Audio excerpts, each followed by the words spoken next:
All right, Jesse, so what do we got, Ask Jeff today? We do have an Ask Jeff today, and you're probably going to love the source of which this one comes from. Okay. TikTok. Yeah. You trying to make me angry? Maybe. TikTok fitness question? Something like that. Tell me how you really feel. Okay, go ahead. All right, so this one comes from Call of Adam 22. Okay. Hey, Jeff, do you know anything about Sam Sulek? Bro's a we beast go. and has some cool workout advice, and me and my buddies all watch him. I want to know your thoughts on him and his training. I'm going to break it into two parts. Can I do that? Okay, yeah. And I'm going to be as open and candid as I can, because as soon as I hear his name, I do get flashbacks of a different video that I made not too long ago. Which one was that? The one about Joe Lindner. Oh, okay. But let me get into it, because I want to be as fair as I can. So we'll break it into two parts. Let's talk first about his training. Okay, about him himself. I just want to start by saying that Sam Sulek is a one of one. I had a chance to be around a lot of athletes, and he's 20, 21, how old is he? I think he's 21. Yeah. He's a one of one. He's a Brock Lesnar of bodybuilding. You could do every single thing Brock Lesnar did and never be Brock Lesnar. Yeah. You can copy everything he did and never be Brock Lesnar. And there's a few others like that, Michael Jordan, LeBron James, like these one of one type athletes. And I think he's an athlete for sure. He started off, I think, swimming or something. Yeah, he's a diver, right? I think so. So the idea, though, is that thinking about just copying it is not necessarily your key to Sam Sulek-like gains. Okay. That being said, he does some very unique things. From the videos I've seen, I haven't seen a ton of them, but from the videos I've seen, he does some very unique things. Sometimes, I mean, I would say they look a little bit outrageous. Like a little goofy? Yeah, so for instance, I've seen him doing like a cable crossover type movement where he kept his arms in front of him, like really short range of motion, kind of pumping out, kind of end range repetitions, not even crossing over through a full adduction. You know, a lot of the things that we preach here about the science of exercise, they're not really being applied to what he's doing. On the surface. I'm going to get into this in a second. He'll also do like standing leg curls on a leg extension machine. How does that work?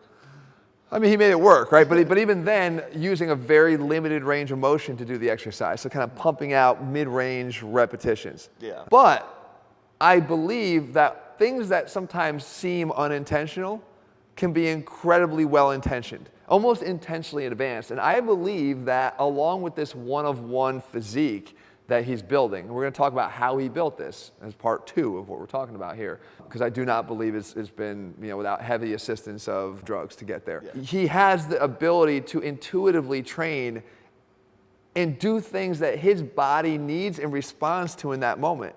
I've seen a video of him where he was doing leg extensions for a set, then got off and just decided, I don't feel like doing this anymore, and went and did something else, and then came back to the leg extensions. Very much seemingly unplanned. Mm-hmm. But again, what I'm saying is I think the gift he has is his lack of plan is actually coming from the gift of being able to know exactly what his body needs at that moment. Okay. So if he feels like he best responds in these short range repetitions, that's probably because he does best respond in those short range repetitions. Doesn't mean that you would best respond in those short range repetitions. Doesn't mean that you should go into the gym with a lack of an approach where you're just sort of moving from machine to machine or exercise to exercise and not necessarily having the game plan that others might have that would be much more prepared. Right. So you're saying it's better off for most people, especially our audience, to be going into the gym with an attack plan, with a workout plan that they can follow from step to step.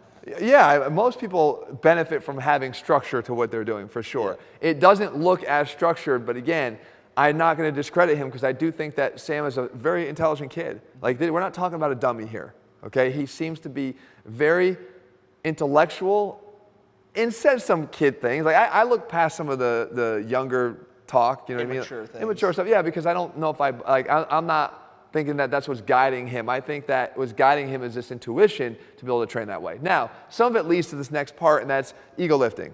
Okay. Saying how good ego lifting is and how much more favorable ego lifting is for results. I think that's maybe the kid in him talking.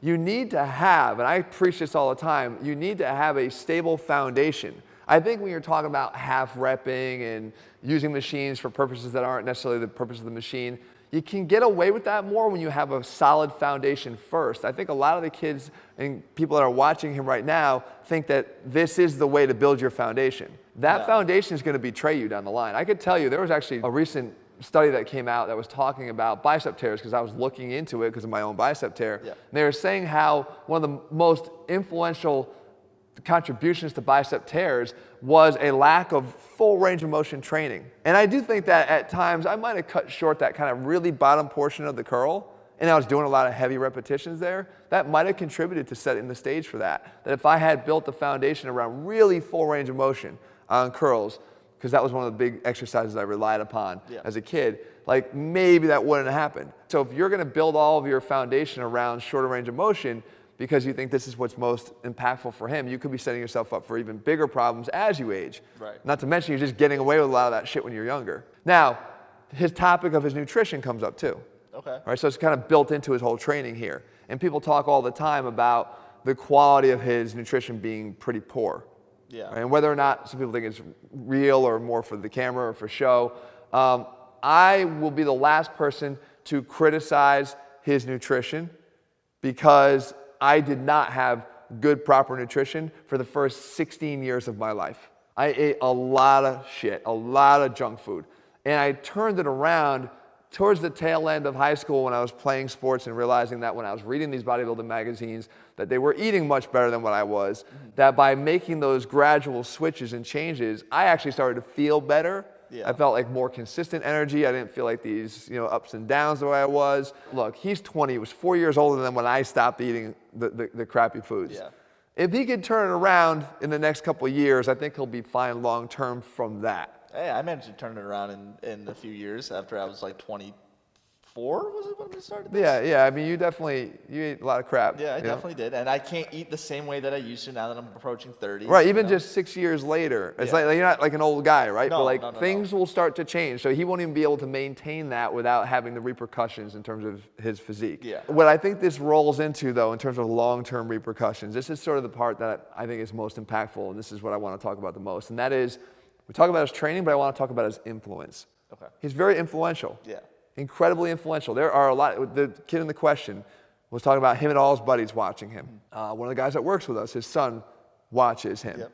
So here's where I'm concerned. I have very big concerns, and this is sort of where I talk about where I echo back to that Joe Linder video, who we lost way too young, right? And he's not the only one. I'm not the youngest guy in the world. I could be his father, okay? I look at him and I view him as if he is my son. I have 2 boys.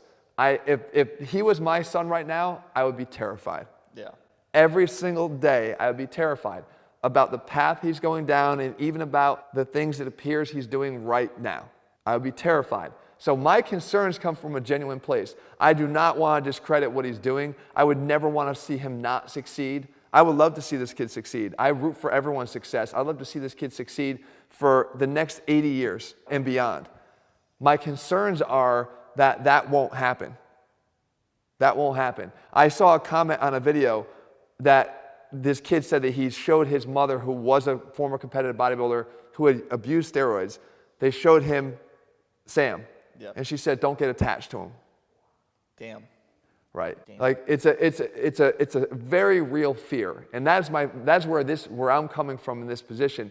And what I felt with Joe Linder, I feel here today, that influencers are not mono-influential. Like they're not just influencing you in one area. You're not just looking at him saying, I want to train like him. They're doing it and they want to train like him because they want to be like him. Yeah. You're influenced by more than just the guy's training methodology.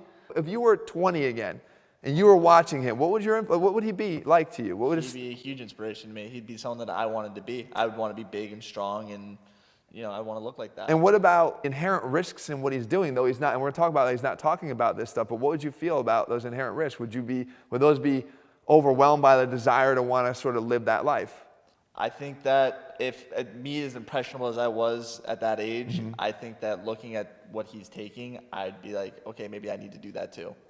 If I want to look like this guy, I want to be like this guy, I got to do what he does, and that means I got to take the risk that he takes. And I don't think that's setting myself up for success in that Well, situation. I mean, and to his credit, I don't think Sam talks about that. I don't know enough about him to know whether he does or he doesn't. I don't think he's one out there talking about what he's doing. And that is important because I believe that there's been a complete and utter desensitization to the idea of using steroids and SARMs and peptides, and I've talked about this before, like if you were to look at the increase in searchability of all those terms, they are just skyrocketing far and above, away from topics like we said, chest workout and ab workout and things that used to be the standards and staples of fitness. They're not anymore. All these other terms and these other methods of achieving gains are becoming far more interesting to people. And the reason for it is because they're becoming too normalized. We can't continue to normalize that through our influencers. It's starting to actually become part of our gym culture, where guys like Joe Linder are dying at the age of 30. In your case, you've got... I had one of my buddies that he used to work out with. I actually worked out with him a couple times, but he was very clear that he was on something. He never told me what he was on. But he passed away 2 months ago. You know, he was 27 years old. 27. Guys, when I trained, I remember training at USA Gym in Milford, Connecticut. When I grew up training as a teenager, we didn't lose guys in the time I was training there. I don't remember anybody dying. Now, were people using some things? I think they were, yeah, for sure. But not like now, and not the ages like now. The guys that seem to be doing stuff back then seem to be the older guys. We weren't losing people because of a pursuit of a physique. But the pursuit of a physique has become so normal. People are injecting themselves and taking SARMs and things like that the way that I would take protein powder as a kid. Yeah. Or hot stuff or whatever the things that seemed to be taboo back then, you know? Yeah. Pre-workouts were just started. I mean, it's a different culture nowadays, and I blame the influencers for desensitizing that. I don't ever want to lose sight of that. So while I would love to see Sam succeed, I hope in some way that this doesn't end the way that I believe it will likely end. And it concerns me. And it concerns me, again, I have fatherly instincts for him just because of the age discrepancy and the fact that I could see my boys one day being that old. They're only 7 right now. I could see them, if that was them at 20 years old wanting to do the same thing, it would terrify me. It would terrify me. So do I think that Sam's training is bad or what he's doing is bad? I think it's probably not going to fit what most people are doing right now and effectively give you the same results because, again, I think he's a one of one. But I can't argue with the results. I don't care what he's taking to achieve the level of physique he has. What he's doing is working for him. And it's a combination of what I believe he's taking plus the fact that his genetics allow for those things to work, and that intuition is a really undervalued component of really great gains. And when you can be that intuitive about what you're doing in the gym and kind of ride the feel and get more out of every single set you do, that's what happens. You get better results than most people. But I can't look past the second half of this and the influence that someone like Sam could be having, especially on that target audience that's younger. Yeah, teenagers. That's going to be influenced by this, and beyond just laying down a poor foundation of training that's going to belie them later on down the road. I'm talking about the normalization or sort of the aspirations of thinking like this is the type of physique you want to get. This is not the type of physique that I believe we should be striving for. There's much more realistic levels of physiques that are very, very appealing, that don't look anything like Sam. And again, not to take it away from him, I'm just saying there's much more achievable, healthy, safe ways to do it. And my concerns are that he's not doing it that way. So I hope that answers the question. Yeah, I think that was pretty good. Yeah. Anyway, guys, if you have other questions, I cannot guarantee that I know about many other people, but this one I just happen to know, and that's my honest take on it. In the meantime, guys, if you're looking for programs, we have our programs over at ATHLEAN-X.com, building up that foundation the right way. Our safe supplements over at ATHLEAN-RX.com. Again, I wish him the best. I think he seems to be an incredibly smart kid who's on the way up. I just hope that his up continues for many, many years and doesn't get cut off too short.